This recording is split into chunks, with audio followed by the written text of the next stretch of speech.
Torpedoes to port.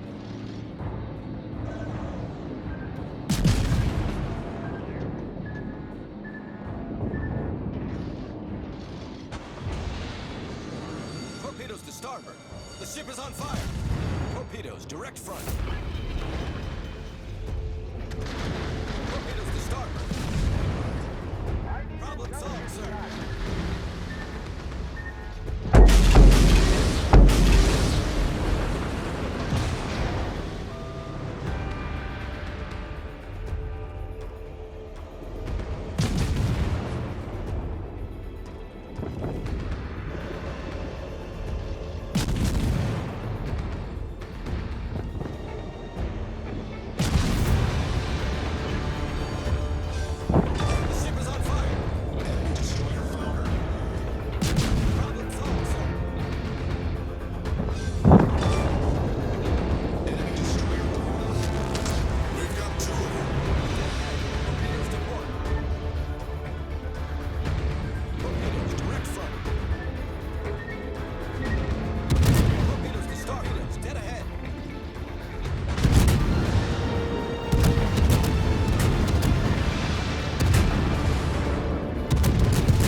Hey everybody, welcome back. It's Business, and it's time for Ships and Giggles, episode 45. Got a few things to cover this time around, but if you can actually hear me at all, I'd be fucking amazed.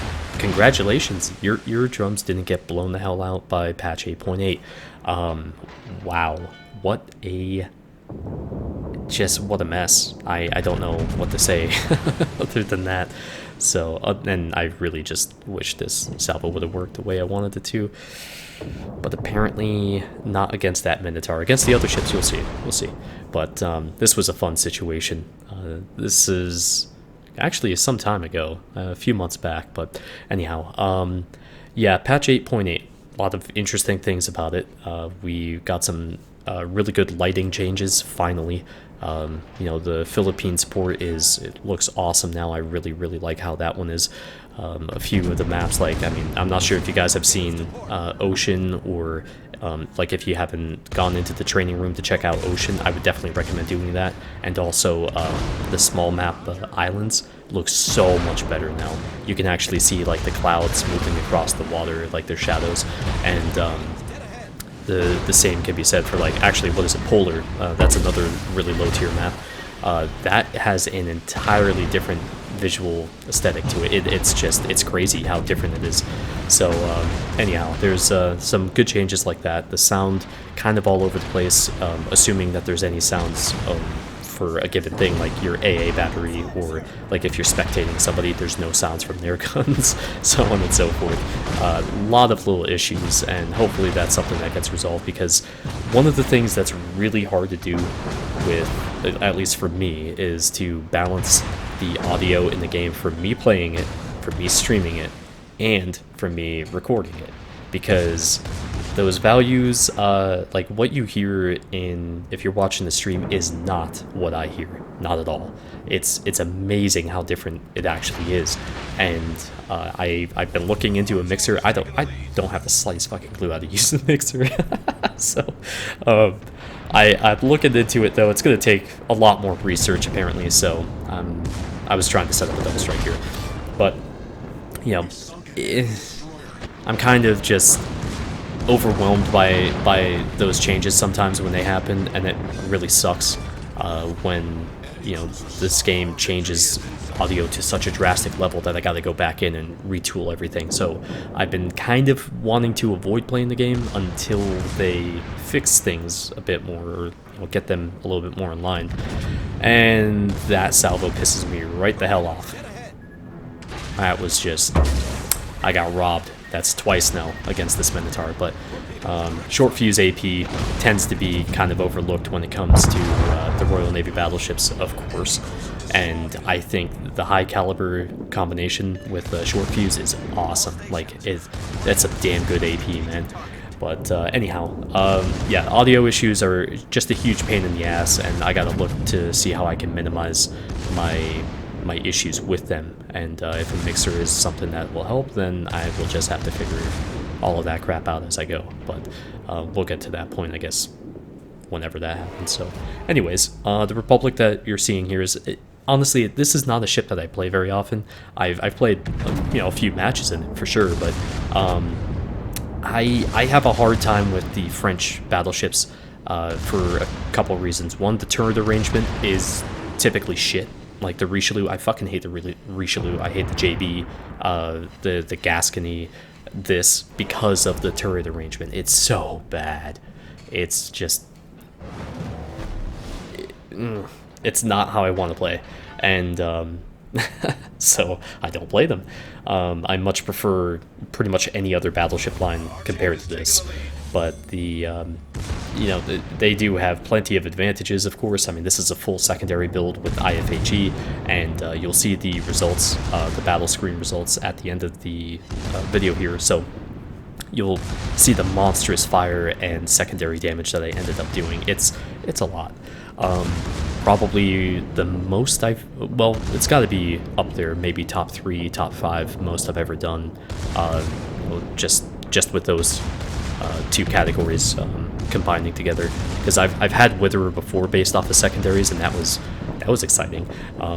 Crazy ass matches. But the French, and like in particular the Republic, I really like the secondaries on this a lot, and it goes to show, given the right situations, a full secondary build can influence and still do a lot of work. And like I said, you'll see the results as I go. But yeah, anyhow,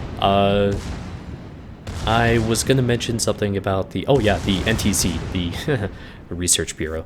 I know they don't want us to call it that anymore, but it is what it is. They put it out there, so try changing the name to whatever you want. It's still the Research Bureau to me.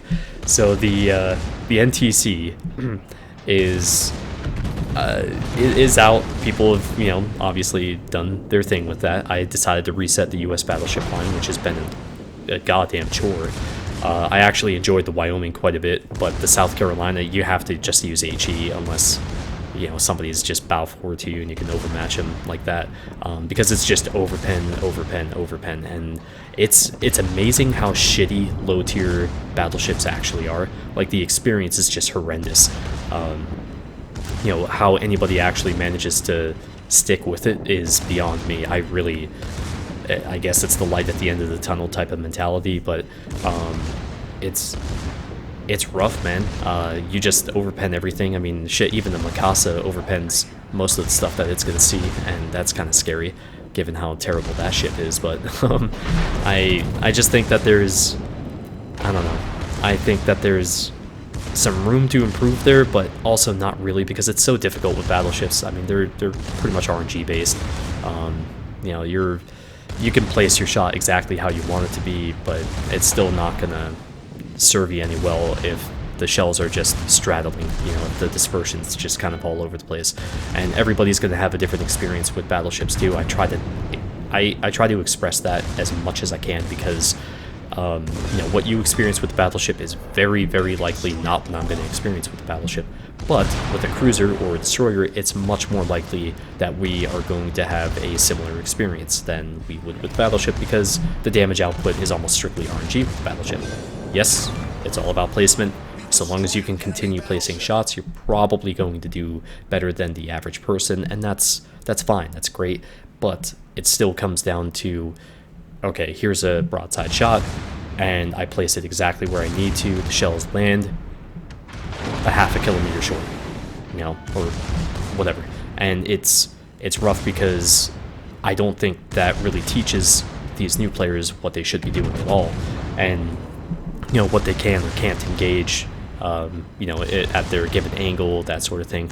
And in that situation, one, I'm not running the dispersion module, so these shells are not going to be anywhere near as tight as they would probably be otherwise.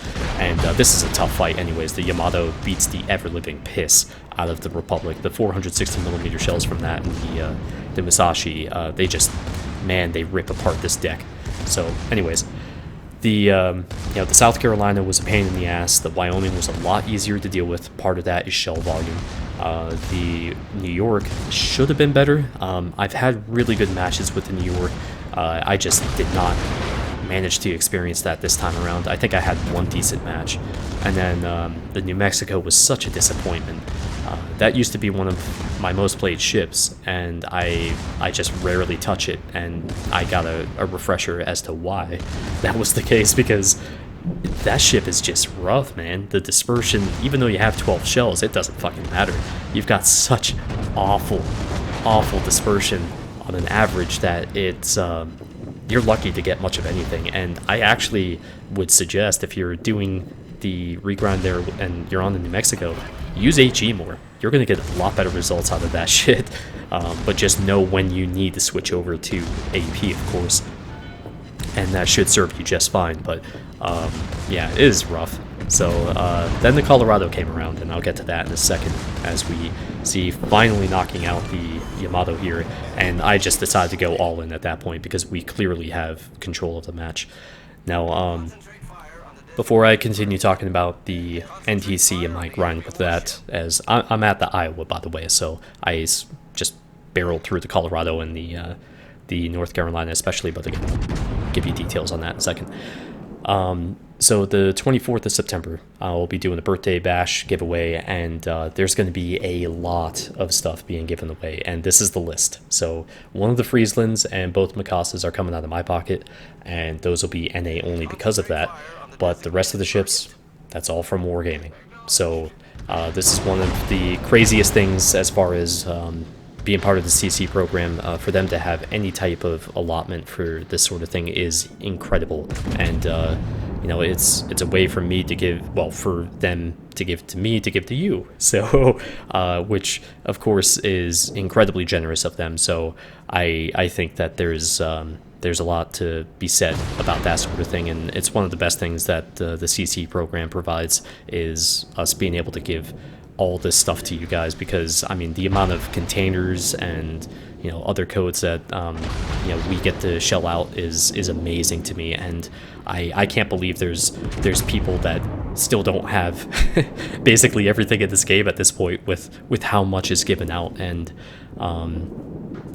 again, props to them for providing that sort of thing, because it's huge. And I have to say, I guess, because the FTC regulations that such and such is going to be provided by Wargaming, I don't know.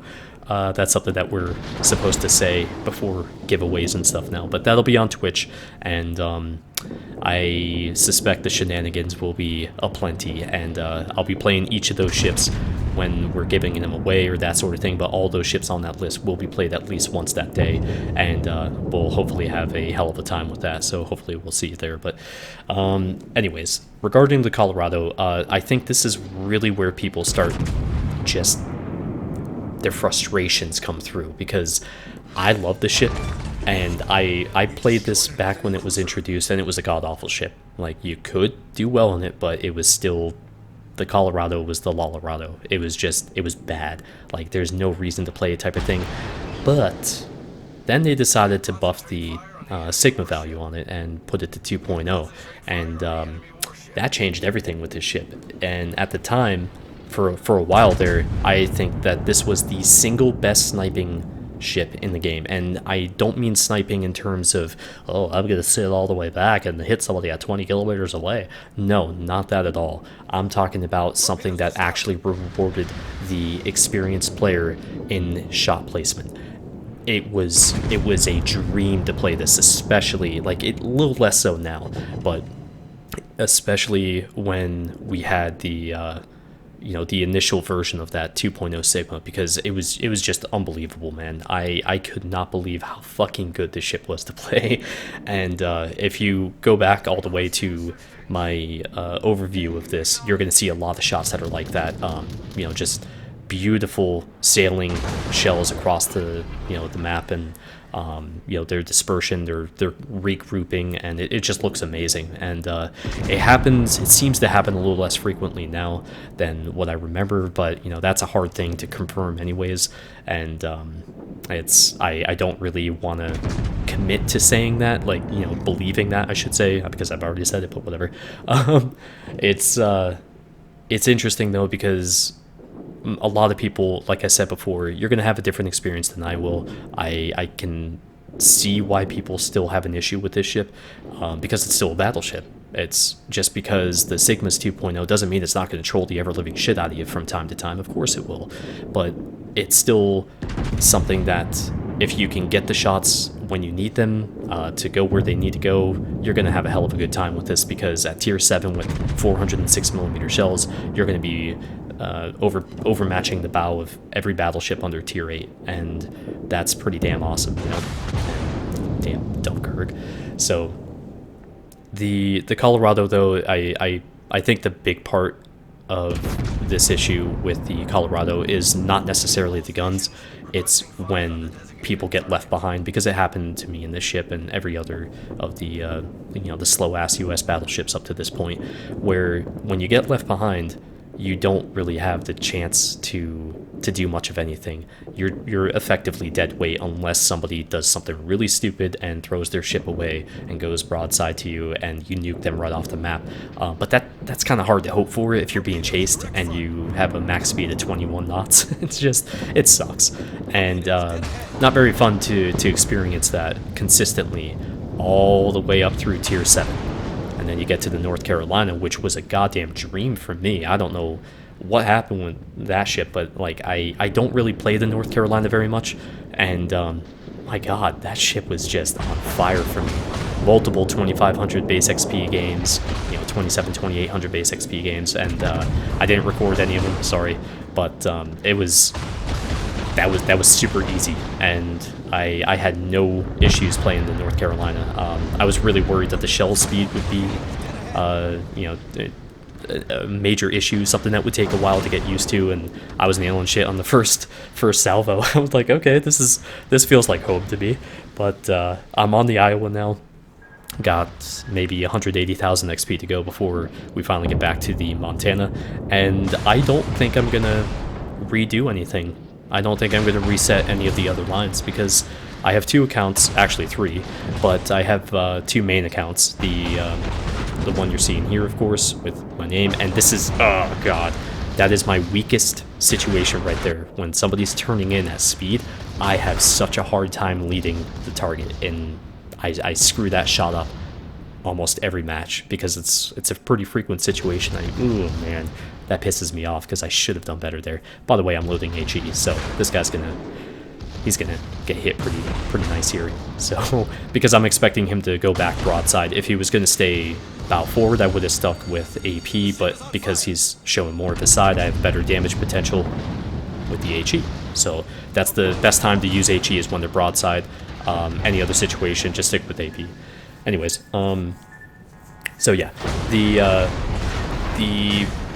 thing, I guess, with the Research Bureau, I really don't think I'm gonna bother doing that again. I mean, I was considering doing the British cruiser line, and I just decided against it, because that's not what I'm going to use this account for. I mean, the only reason I have this account anymore is to finish off this grind, and then I'm going to go ahead and pretty much just use it for the work in progress ships. And if that was a Japanese destroyer, I would have been screwed, but the torpedo protection is really nice on this ship, and it helped save my stupid ass from getting killed unnecessarily there.